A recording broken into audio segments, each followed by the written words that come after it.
எல்லாருக்கும் வணக்கம். இன்னைக்கு நம்ம வீடியோவில் என்ன பார்க்க போகிறோம் அப்படின்னு சொன்னால், த்ரீ ஃபேஸ் மோட்டார் அதோட ஸ்டார்டரோட வயரிங் அண்ட் கண்ட்ரோல் சர்க்யூட் எப்படி பண்ணுறது அப்படின்னு சொல்கிறத இன்றைக்கி நம்ம பார்க்க போகிறோம். சரிங்களா? ஃபஸ்ட்டு வந்து நம்ம ஸ்டார்டருக்கு வந்து வயரிங் பார்க்குறதுக்கு முன்னாடி அதில் என்னென்ன காம்பனண்ட் நம்ம யூஸ் பண்ணுறோம், அதில் என்னென்ன டைப் இருக்குது அப்படின்னு சொல்லிட்டு நம்ம ஃபஸ்ட்டு பார்த்துடலாம். இப்போ பார்த்தோம் அப்படின்னா ஒரு மோட்ரு நம்ம எடுத்திருக்கோம். சரிங்களா? இந்த மோட்டருக்கு வந்து நம்ம ஸ்டார்டர் ரெடி பண்ணுறோம். அப்படின்றப்ப அதுக்கு என்னென்ன நமக்கு தேவை அப்படின்னு சொல்லிட்டு பார்க்குறப்ப பாருங்கள், ஒரு எம்சிபி நம்ம எடுத்துக்கிறோம். அதாவது 3 போல் எம்சிபியும் சரி, 4 போல் எம்சிபி இருந்தாலும் சரி நீங்கள் எடுத்துக்கோங்க. ஏன் அப்படின்னு சொல்லிட்டு பார்த்தோம் அப்படின்னா, சில ஸ்டார்டர்லாம் பார்த்தீங்க அப்படின்னா அதோட கண்ட்ரோல் வோல்டேஜ் 100 வோல்டேஜ் வந்து பார்த்தோம் அப்படின்னு சொன்னால் நமக்கு 415 வோல்ட் இருக்கும். சிலது வந்து 230 வோல்ட் இருக்கும். சரிங்களா? அப்போ 230 அப்படின்றப்ப நமக்கு ஒரு நியூட்ரல் தேவைப்படும், ஒரு ஃபேஸ் ஒரு நியூட்ரல் தேவைப்படும். அப்படின்ற இடத்துல நம்ம இதை வந்து 4 போல் யூஸ் பண்ணிக்கலாம். அப்புறம் இன்னும் பார்த்தோம் அப்படின்னா சில இடத்துல வந்து கண்ட்ரோல் சர்க்யூட் நம்ம யூஸ் பண்ணுறப்ப 24 வோல்ட் டிசி 24 வோல்ட் எடுத்திருப்போம். அப்போது நமக்கு சிங்கிள் பேஸ் வந்து தேவைப்படும், அதை வந்து டிசியாக மாற்றுறதுக்கு. அதனால் வந்து அதை பொறுத்து நம்ம வந்து எம்சிபி எடுத்துக்கோங்க. அடுத்து வந்து ஒரு காண்டாக்ட் நம்ம எடுத்திருக்கோம். இந்த காண்டாக்டுமே நிறைய டைப்ஸ் இருக்குது. என்னென்ன டைப்ஸ் அப்படின்னு சொல்லிட்டு பார்த்தோம் அப்படின்னு சொன்னால், அதோட காயில், அதாவது காண்டாக்டரோட காயில் இருக்குல்ல, அதுக்கு வந்து கொடுக்கக்கூடிய சப்ளை அப்படின்னு சொல்லிட்டு பார்த்தோம் அப்படின்னா 415 வோல்ட் இருக்குது, 230 வோல்ட் இருக்குது, அப்புறம் வந்து 24 வோல்ட் டிசி உள்ளது இருக்குது. அதனால் வந்து அதை நம்ம பார்த்து செலக்ட் பண்ணிக்கிறோம். இதை வச்சு தான் நம்ம என்சிபி நம்ம எடுத்துக்கிறோம். ஏன்னா 4 போல் வேணுமா 3 போல் வேணுமா அப்படின்னு சொல்லிட்டு. அடுத்து வந்து நமக்கு வந்து ஓஎல்ஆர். இந்த ஓஎல்ஆர் அப்படின்னு சொல்கிறது நமக்கு வந்து ஓவர்லோட் ரிலே, அதாவது ஓவர் கரண்ட் வர்றப்ப நமக்கு வந்து அதை ட்ரிப் பண்ணுறதுக்காண்டி யூஸ் பண்ணுறோம். இது வந்து ஒரு நார்மலைஸாக உள்ள மோட்டார்ஸ் நம்ம வீடுகளில் இந்த மாதிரி இண்டஸ்ட்ரியில் சும்மாவில் உள்ளதற்கு நம்ம இந்த ஸ்டார்டர் யூஸ் பண்ணிக்கிடுவோம். இது நம்ம இண்டஸ்ட்ரியல் பெரிய பெரிய கம்பெனி பவர் பிளான்ட்ஸ் இந்த மாதிரி நம்ம போகிறோம் அப்படின்னு சொல்லி பார்த்தோம் அப்படின்னா, மோட்டாருக்கூட ரிலேலாம் நிறையா ரிலே இருக்குது. ஓவர் கரண்ட் ரிலே இருக்குது, அண்டர் வோல்டேஜ் ரிலே இருக்குது, இந்த மாதிரி நிறைய இருக்குது. ஃபேஸ் டிஃப்ரென்சியல். சரிங்களா? அதை வந்து நம்ம அடுத்த வர வீடியோக்களில் வந்து நம்ம ரிலேஸ் பற்றியே தனியாக ஒரு வீடியோ பார்ப்போம். இப்போ என்ன இருக்குது அப்படின்னு சொல்லிட்டு நம்ம பார்த்துக்கிறோம். இப்போ பார்க்குறது நம்ம வந்து பேசிக் தான், ஒரு பேசிக்கோட ஸ்டார்டர் டயக்ராம் பார்க்குறோம். அடுத்து நம்ம ஒன்று ஒன்றா வந்து அதிகப்படியாக உள்ளதை நம்ம பார்ப்போம். ஏன்னா ஃபர்ஸ்ட்லேயே வந்து அதிகம் பார்த்தோம் அப்படின்னா நமக்கு கொஞ்சம் குழப்பமாக இருக்கும். அடுத்து வந்து நமக்கு ஸ்டார்டருக்கு வந்து ஸ்டார்ட் ஸ்டாப் சுவிட்ச் நம்ம யூஸ் பண்ணிக்கிறோம். இதை வச்சுட்டு நம்ம இப்போ வந்து வயரிங் மேக் பண்ணுறோம். இப்போ பார்த்தோம் அப்படின்னா ஆர்ஒய்பி வந்து கனெக்ஷன் வந்து நமக்கு எம்சிபிக்கு வந்து இன்புட்டாக கொடுக்கணும். அதை நம்ம எடுத்து கொடுத்துட்றோம். இப்போ ஆர்ஒய்பி பார்த்தோம் அப்படின்னு சொன்னால் நமக்கு வந்து எம்சிபிக்கு வந்து இன்புட் கனெக்ஷன் கொடுத்துட்டோம். இப்போ இந்த எம்சிபியோட அவுட்லேருந்து எடுத்து நம்ம எங்கே கொடுக்குறோம் அப்படின்னா மெயின் காண்டாக்ட் இருக்குது, அதுக்கு நமக்கு வந்து இன்னா கொடுத்துட்றோம். இது ரெண்டுமே பார்த்தோம் அப்படின்னா பக்கம் பக்கமாக தான் இருக்கும். பின்னாடி வந்து கனெக்ட் பண்ணி வச்சுருப்போம் ஸ்டார்டர் பக்கத்துலேயே. ஃபஸ்ட் நம்ம ஸ்டார்டர் வயரிங்க்கு வந்து கான்செப்ட் மட்டும் நம்ம தெரிஞ்சு வச்சுட்டோம்னா நம்மளே ஈஸியாக வயரிங் பண்ணிடலாம். சரிங்களா? நம்ம அதில் இருக்கிறது மாதிரி இங்கேருந்து அங்கே வைக்கணும், அங்கேருந்து இங்கே வைக்கணும் அப்படின்னு சில பேர் இது பண்ணி வச்சுருப்பாங்க. அதெல்லாம் நமக்கு வேண்டாம். நீங்கள் ஃபஸ்ட் கான்செப்ட் வைஸ் நல்லா நம்ம புரிஞ்சுக்கலாம். இந்த வீடியோ வந்து ஸ்கிப் பண்ணாமல் கடைசி வரைக்கும் பாருங்கள். நான் ஒவ்வொரு கான்செப்டும் அங்கங்கே சொல்கிறேன். அதனால் அப்படியே கண்டினியூவாக பாருங்கள். இப்போ எம்சிபியோட அவுட் எடுத்து நம்ம காண்டாக்ட் வந்து இன்னில் கொடுத்துட்டோம். இப்போ காண்டாக்டரோட அவுட்லேருந்து எடுத்து நம்ம ஓஎல்ஆர் கனெக்ட் பண்ணுறோம். சரிங்களா? இப்போ ஓஎல்ஆருக்கு பாருங்கள், அதே ஆர்ஒய்பி நம்ம கனெக்ட் பண்ணுறோம். ஆர்ஒய்பி கனெக்ட் பண்ணிட்டோம். இப்போ நம்ம என்ன பண்ணணும், அடுத்து மோட்டருக்கு வந்து நம்ம சப்ளை கொடுக்கணும். மோட்டருக்கு சப்ளை எங்கேருந்து எடுக்கிறோம் அப்படின்னா நம்ம ஓஎல்ஆர்லேருந்து அவுட்டில் எடுத்து நம்ம மோட்டருக்கு கனெக்ட் பண்ணிடுறோம். இப்போ ஆர் பேஸ் கனெக்ட் பண்ணிட்டோம். இப்போ நம்ம ஒய் பேஸ் கனெக்ட் பண்ணுறோம். அடுத்து நம்ம பி பேஸ் கனெக்ட் பண்ணுறோம். சரிங்களா? இப்போ நம்ம பாருங்கள், ஆர்ஒய்பி மோட்டருக்கு வந்து நம்ம கனெக்ஷன் கொடுத்துட்டோம். இப்போ என்ன அப்படி இருக்குது அப்படின்னு சொன்னால், ஆர்ஒய்பி நமக்கு வந்து எம்சிபிக்கு வருது. எம்சிபியிலேருந்து அப்படியே காண்டாக்டருக்கு வந்து ஓஎல்ஆர் மூலம் வந்து இப்படியே வந்து மோட்டருக்கு சப்ளை வந்து போயிடுச்சு. சரிங்களா? இப்போ எப்படி மோட்ரு ஓடும் அப்படின்னு சொன்னால், இந்த காண்டாக்டர் வந்து பிக்கப் ஆகணும். இந்த காண்டாக்டர் எப்போ பிக்கப் ஆகுதோ அப்போ தான் இங்கே இருக்கிற சப்ளை இங்கே வந்து மோட்ருக்கு ஓடும். இப்போ நம்ம கண்ட்ரோல் சர்க்யூட் அப்படின்னு சொல்கிறது இந்த காண்டாக்டர் வந்து பிக்கப் பண்ண வைக்கணும். இப்போ அந்த காண்டாக்டரோட காயிலுக்கு வந்து நம்ம சப்ளை கொடுக்கணும். சரிங்களா? இங்கே இருக்குது பாருங்கள், இந்த காண்டாக்டரோட காயில், அதாவது A1 A2ன்னு சொல்லுவோம். இது ரெண்டுக்கும் வந்து நமக்கு சப்ளை கொடுக்கணும். இப்போ ஏதாவது சிங்கிள் பேஸ் அப்படின்னு சொல்லிட்டு இருந்தால் 230 வோல்ட் நம்ம கொடுக்கணும். இதே இது 3 பேஸ்னால் 415 கொடுக்குறோம். அதாவது வந்து ஃபேஸ் டு ஃபேஸ் நம்ம எடுக்கிற மாதிரி இருக்கும் 415 வோல்ட்டு. இல்லை 24 வோல்ட் அப்படின்னா நம்ம டிசி வோல்ட் கொடுக்கணும். சரிங்களா? இப்போ நான் வந்து இந்த காயில் வந்து ஒரு 415 வோல்ட்டில் வந்து ஒர்க் ஆகிற காயில் அப்படின்னு சொல்லிட்டு நான் அசியூம் பண்ணி இதில் நான் கனெக்ட் பண்ணுறேன் பாருங்கள். இதை நீங்கள் வந்து அந்த காண்டாக்டரோட டீட்டெயிலில் பார்த்தீங்கன்னா உங்களுக்கு தெரியும் என்ன வோல்டேஜ் கொடுக்கணும் அப்படின்னு சொல்லிட்டு. இப்போ நம்ம அதுக்கு வந்து என்ன கொடுக்கணும் அப்படின்னா, இப்போ பிவிஎஸ்லேருந்து எடுத்து நமக்கு வந்து A1 டெர்மினலில் கொடுத்துட்டோம். சரிங்களா? இப்போ அந்த A2 டெர்மினலுக்கு வந்து அடுத்து ஏதாவது ஒரு ஃபேஸ்லேருந்து நம்ம டேரெக்டாக எடுத்து கொடுக்கணும். அதுக்கு வந்து நம்ம கண்ட்ரோல் சர்க்யூட் மூலம் எடுத்து கொடுக்கணும். எப்படி அப்படின்னு சொல்லிட்டு பார்த்தோம் அப்படின்னா, நம்ம OLR இருக்குல்ல, OLRல NC பாயிண்ட்ல தான் நம்ம எடுக்கணும். சரிங்களா? ஸ்டார்டருக்கு கனெக்ஷன் நம்ம எடுக்கிறப்ப NCல எடுக்கணும். ஏன் அப்படின்னு சொல்லிட்டு பார்த்தோம் அப்படின்னு சொன்னால், நமக்கு வந்து இப்போ ஓவர் கரண்ட் இது வந்து நமக்கு மோட்டர் ட்ரிப் ஆகிறப்ப நம்ம அந்த NC பாயிண்ட்லேருந்து எடுத்தோம் அப்படின்னா மோட்டர் வந்து ஆஃப் பண்ணிடும். இன்னொரு ரீசன் வந்து ஏதாவது ஃபால்ட்டால ட்ரிப் ஆகி இருக்கிறப்ப மோட்டரை திரும்ப போய் யாராவது வந்து ஸ்டார்ட் பண்ணாலும் மோட்டர் ஸ்டார்ட் ஆகாது. ஏன் அப்படின்னா உள்ள நம்ம ரீசெட் பண்ணாதான் அந்த NC வந்து NOல போய் இருக்கும். ட்ரிப் ஆன உடனே NOக்கு போயிடும். திரும்ப நம்ம ரீசெட் பண்ணாதான் NCக்கு வரும். அப்போ நம்ம வந்து ஃபால்ட்டை வந்து நம்ம தெரிஞ்சுதான் ஸ்டார்ட் பண்ணுவோம். சரிங்களா? பாருங்க, இப்போ NCல வந்து நம்ம கனெக்ட் பண்ணிட்டோம். NCல கனெக்ட் பண்ணிட்டு அதுலேருந்து இன்னொரு டெர்மினல் எடுத்து நம்ம ஸ்டாப் பட்டன் இருக்குல்ல, அதில் கனெக்ட் பண்ணுறோம். இப்போ ஸ்டாப் பட்டனோட இன்னொரு டெர்மினல் எடுத்து ஸ்டார்ட் பட்டனை கொடுக்குறோம். சரிங்களா? இப்போ வந்து ஸ்டாப் பட்டன் அப்படின்னு சொல்கிறது எப்போவுமே NCல தான் இருக்கும். நம்ம கையை வச்சு ப்ரெஷ் பண்ணுறப்ப தான் அது வந்து NOவுக்கு மாறும். சரிங்களா? அப்போ நம்ம ப்ரெஸ் பண்ணாத வரைக்கும் அது NCலேயே தான் இருக்கும். அதே இது ஸ்டார்ட் பட்டன் அப்படின்னு சொல்கிறது எப்போவுமே NOவில் இருக்கும். நம்ம வந்து கையை வச்சு ப்ரெஸ் பண்ணுறப்ப மட்டும்தான் அது வந்து NCக்கு வரும். நம்ம ப்ரெஸ் பண்ணுறதை எடுத்துட்டோம் அப்படின்னு சொன்னால் அது திரும்பவும் NOவுக்கு போயிடும். இப்போ பாருங்க, இப்போ நம்ம சப்ளைல வந்து பிபேஸ் இங்கே வந்து இருக்குல்ல, இதை அப்படியே எடுத்து A1 டெர்மினலில் நம்ம கொடுத்துட்டோம் காயிலுக்கு.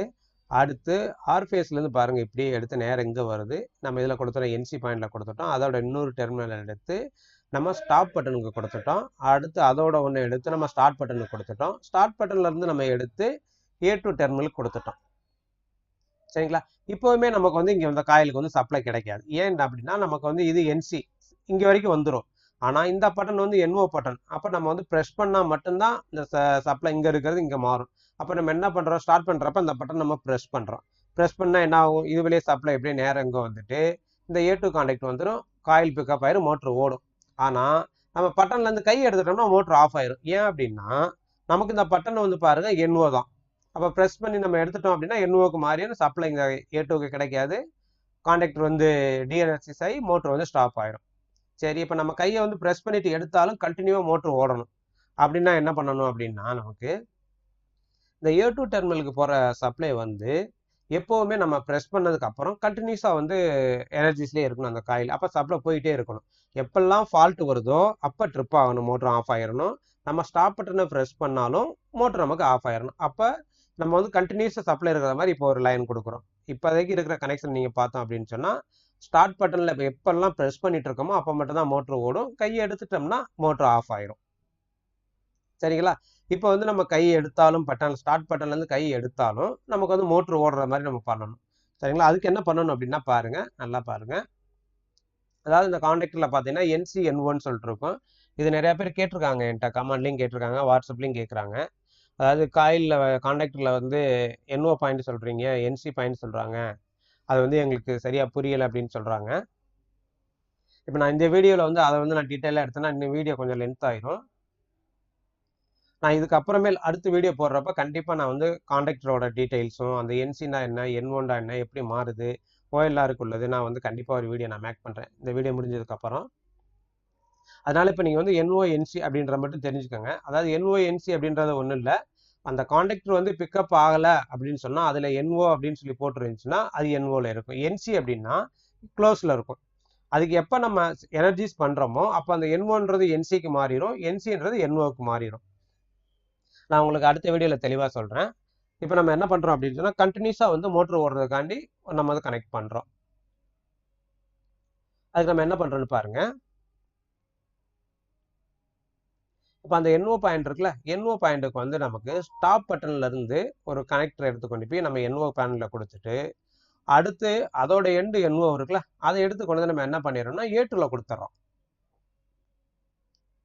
இப்போ பார்த்தோம் அப்படின்னா நம்ம வந்து ஸ்டார்ட் பட்டனில் ப்ரெஸ் பண்ண உடனேயே கான்டாக்டர் பிக்கப் ஆயிரும், மோட்ரு ஓட ஆரம்பிச்சிடும். அப்போ இந்த கான்டாக்டர் பிக்கப் ஆன உடனேயே அந்த NO அப்படின்றது என்ன ஆகுதுன்னா NCக்கு மாறிடும். அப்போ NCக்கு மாறணும்னு என்னாச்சு பாருங்க, இந்த ஸ்டார்ட் பட்டன்லேருந்து நம்ம கையை எடுத்துட்டாலும் சப்ளை இங்கே இருக்கிறது இங்கே போகாது பாருங்கள். இந்த டெர்மினல்லேருந்து இந்த டெர்மினலுக்கு வராது நம்ம கையை எடுத்த உடனே. ஆனால் என்ன நடக்கும் அப்படின்னா அதே சப்ளை நேரம் இப்படியே வந்து இங்கே வந்து இந்த என்ஓ பாயிண்ட்டுக்கு வந்துடும். அப்போ இந்த என்ஓ பாயிண்ட் இங்கே வந்த உடனே இந்த இது வந்து காயில் எனர்ஜிஸ் ஆன உடனே அப்படியே நேரம் இங்கே வரும். இங்கே இருந்து நேரம் எங்கே வரும்னா இப்போ A2 பாயிண்ட்டுக்கு வந்துடும்.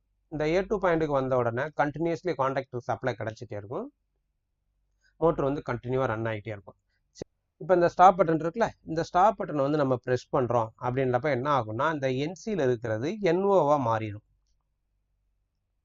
இந்த என்சியில் இருக்கிற என்ஓவாக மாறின உடனே என்ன ஆகும், இங்கேருந்து போகிற சப்ளை இங்கே போகாது, கட் ஆயிரும், மோட்டர் ஸ்டாப் ஆயிரும். ஓகேங்களா, இது நம்ம நார்மல் ஸ்டாப். சரி ஓகே, இப்போ மோட்டர் ஓடிட்டு இருக்கு, ஓவர் கரண்ட் எடுத்துருச்சு, இப்போ ட்ரிப் ஆகணும். அது எப்படி ட்ரிப் ஆகும் அப்படின்னு சொல்லிட்டு பார்த்தோம் அப்படின்னா நமக்கு சப்ளை பாருங்கள், ஆர் ஃபேஸ் நேர ஆர்பிஎஸ் இங்கேருந்து நேரம் இங்கே வருது, இங்கே வந்து அப்படியே நமக்கு இங்கே வருது. இங்கே வந்து இந்த என்சி பாயிண்ட்லேருந்து எடுத்து தான் நம்ம வந்து ஸ்டாப் பட்டனுக்கு கொடுத்துருக்கோம். அப்போ இந்த இடத்துல ஓவர் கரண்ட் ஆயிடுச்சு அப்படின்னு சொன்னால் இந்த ஓஎல்ஆர் என்ன ஆகும் அப்படின்னு சொன்னால் ட்ரிப் ஆன போது அந்த என்சி பாயிண்ட் வந்து என்ஓவாக மாறிடும். அப்போ என்ஓவாக மாறிடுச்சுன்னா என்ன ஆகும், நமக்கு இந்த இடத்துல வந்து ஓப்பன் ஆயிரும். சாரி, கான்டாக்ட் வந்து ஓப்பன் ஆன உடனே இது வெளியே சப்ளை இருந்து இங்கே போகாது, அப்போ மோட்டர் ஸ்டாப் ஆயிரும். இது ரொம்ப சிம்பிள் தான், சரிங்களா. இதுலேயே நிறையா இருக்குன்னு நமக்கு இதே 3 phase ஸ்டார்டர்லேயே பார்த்தோம் அப்படின்னு சொன்னால் நம்ம டிவெல் ஸ்டார்ட்னு தான் சொல்லுவோம். இதுலேயே பார்த்தோம் அப்படின்னா நிறைய இருக்குது நமக்கு. இதுலேயே வந்து நமக்கு என்ன பண்ணியிருப்பாங்கன்னா நம்ம மோட்டருக்கு வந்து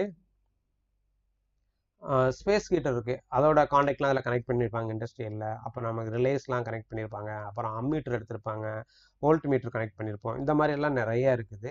நான் அடுத்து வர்ற வீடியோவில் ஒன்று ஒன்றா நான் கொஞ்சம் கொஞ்சமாக நான் வந்து அதை அப்லோட் பண்ணுறேன். ஏன்னா ஃபஸ்ட்லேயே வந்து நம்ம ஸ்டார்டர் வந்து எல்லாத்தையும் சேர்த்து வச்சு பார்த்தோம் அப்படின்னா கொஞ்சம் குழப்பமாக இருக்கும். அதனால் நான் வந்து இப்போ பேசிக் மட்டும் இது பண்ணியிருக்கேன். இது ஒரு ஸ்டார்டர் தான். இதில் வந்து நம்ம இண்டிகேட்டர் நம்ம கனெக்ட் பண்ணிக்கிறது எல்லாம் வந்து எப்படி அம்மீட்டர் எப்படி கனெக்ட் பண்ணுறாங்க, வோல்ட் மீட்டர் எப்படி கனெக்ட் பண்ணுறோம் அப்படின்றத நம்ம அடுத்து வர வீடியோக்குள்ளே நம்ம பார்ப்போம், சரிங்களா. இப்போ அடுத்து வந்து நம்ம எம்சிபி, அதாவது நம்ம இங்கே யூஸ் பண்ண எம்சிபி தான், அதை வந்து நான் கொஞ்சம் இதாக எடுத்து வச்சுருக்கேன். இப்போ இந்த கான்டாக்ட் தான் நம்ம இதில் யூஸ் பண்ணியிருக்கோம். இதில் பாருங்கள், இது வந்து பார்த்தோம் அப்படின்னு சொன்னால் நம்ம வந்து 230 வோல்ட்டோ இல்லை 415 வோல்ட்டோ யூஸ் பண்ணுறது எப்படி அப்படின்னு சொல்லிட்டு பார்க்குறது அப்படின்னா நம்ம இங்கே பார்த்துக்கலாம். இந்த டெர்மினலில் பாருங்கள், இந்த இடத்துல வந்து ப்ளஸ் மைனஸ் போட்டு அப்படி இருந்துச்சு அப்படின்னு சொன்னால் அது டிசி, இது வந்து ஏசி, சரிங்களா. அது எவ்வளோ வோல்டேஜ் நம்ம யூஸ் பண்ணுறோம் அப்படின்னு சொன்னால் இது வந்து 415 வோல்ட்டா 230 வோல்ட்டா அப்படின்னு நம்ம சைடில் பார்க்குறப்ப தெரியும். இதில் பாருங்கள், இந்த கான்டாக்டில் வந்து மென்ஷன் பண்ணியிருக்காங்க இந்த இடத்துல, அதாவது 230 வோல்ட்டில் யூஸ் பண்ணிக்கலாம், இது 440 வோல்ட் யூஸ் பண்ணுறதா அப்படின்னு சொல்லிட்டு இதில் கொடுத்துருக்காங்க. அப்படின்றப்ப நீங்கள் ஃபேஸ் டு ஃபேஸ் லைன் எடுத்து கொடுத்து இந்த கான்டாக்டை வந்து நம்ம பிக்கப் பண்ணி வச்சுக்கலாம். இந்த கான்டாக்ட் அப்படின்னு சொல்லிட்டு நம்ம எடுத்துக்கிட்டோம் அப்படின்னு சொன்னால் பாருங்கள், A1 A2 இதுக்கு என்ன கொடுத்துருக்காங்கன்னா பாசிட்டிவ் நெகட்டிவ் கொடுத்துருக்காங்க, டிசி 24 வோல்ட். அப்போ வந்து நமக்கு வந்து சிங்கிள் பேஸ் சப்ளை இந்த இடத்துல தேவைப்படுது. அப்போ சிங்கிள் பேஸ் சப்ளை இங்கே தேவைப்படுது அப்படின்னு சொல்கிறப்ப நம்ம எந்த ஸ்டார்ட் ரெடி பண்ணுறோம் அப்படின்னா 4 pole எம்சிபி நம்ம வந்து யூஸ் பண்ணிக்கணும். இப்போ சிமெண்ட்ஸோட கான்டாக்ட்லேயே பாருங்கள், அவங்க நிறையா டைப்ஸ் இருக்குது. இந்த டைப்ஸில் வந்து ஒவ்வொரு டைப்புக்கும் எவ்வளோ கிலோவாட் வரைக்கும் நம்ம மோட்டருக்கு யூஸ் பண்ணலாம், அதில் எத்தனை என்ஓ பாயிண்ட் இருக்குது, எத்தனை என்சி பாயிண்ட் இருக்குது, எல்லாமே அதில் கொடுத்துருக்காங்க. இந்த என்ஓ என்சி பாயிண்ட் எல்லாம் கொடுத்துருக்காங்க, மோட்டரோட கெப்பாசிட்டி கொடுத்துருக்காங்க, நம்ம காயில் வோல்டேஜ் இருக்குல்ல, கண்ட்ரோல் வோல்டேஜ் நம்ம எவ்வளோ யூஸ் பண்ணணும் அப்படின்னு கொடுத்துருக்காங்க. இந்த இதை நம்ம பார்த்துக்கலாம். இது ஓஎல்ஆரில் பாருங்கள், நம்ம சப்ஸ்கிரைபர்னு கேட்டிருந்தாங்க. அதாவது ஓஎல்ஆரில் பார்த்தோம் அப்படின்னா 95, 96, 97, 98 இருக்குது, இது எனக்கு தெரியலை அப்படின்னு கேட்டாங்க. இப்போ பாருங்கள், அதில் வந்து 95, 96 அப்படின்னு சொல்கிறது என்சி பாயிண்டோடது, நார்மலி க்ளோஸ் பாயிண்ட்டு. இந்த 97, 98 அப்படின்றது என்ஓ பாயிண்ட், நார்மலி ஓப்பன், சரிங்களா. இந்த ஓஎல்ஆர் வந்து எப்பெல்லாம் பிக்கப் ஆயிடுதோ அப்போ வந்து இந்த என்சி அப்படின்னு சொல்கிறது என்ஓவாக மாறிடும், அந்த என்ஓ அப்படின்றது என்சியாக மாறிடும். இது வந்து நமக்கு ஸ்டார்ட் பட்டன், சரிங்களா. நம்ம ஸ்டார்ட் பட்டனும் ஸ்டாப் பட்டன் வந்து இப்படி தான் இருக்கும். சில பட்டன்ஸில் பார்த்தா உள்ளேயே இண்டிகேட்டர் இருக்கும், சில இதில் செப்பரேட்டாக இண்டிகேட்டர் இருக்கும், சரிங்களா. இந்த வீடியோ உங்களுக்கு பிடிச்சிருக்குன்னு நினைக்கிறேன். வீடியோ எப்படி இருக்குது அப்படின்னு சொல்லிட்டு கீழே கமெண்ட் பண்ணுங்கள். இன்னும் எது மாதிரி ஸ்டார்டர்லாம் உங்களுக்கு வேணும், என்னென்ன டவுட் இருக்குது அப்படின்னு சொல்லிட்டு கீழே கமெண்ட் பண்ணுங்கள். நான் நெக்ஸ்ட் வீடியோ போடுறப்ப அதை நான் வந்து கிளியர் பண்ணுறேன். இதை உங்கள் ஃப்ரெண்ட்ஸுகளுக்கும் ஷேர் பண்ணுங்கள், நிறையா பேர் தெரிஞ்சுக்கிறட்டும். ஏன்னா ஸ்டார்டர் வந்து அப்படின்னு சொல்லிட்டு பார்த்தா அப்படின்னா அதுக்குள்ள என்ன இருக்குது அப்படின்னு எல்லாரும் நினைக்கக்கூடியது இருக்கும். நானும் அப்படி தான் ஆரம்பத்தில்.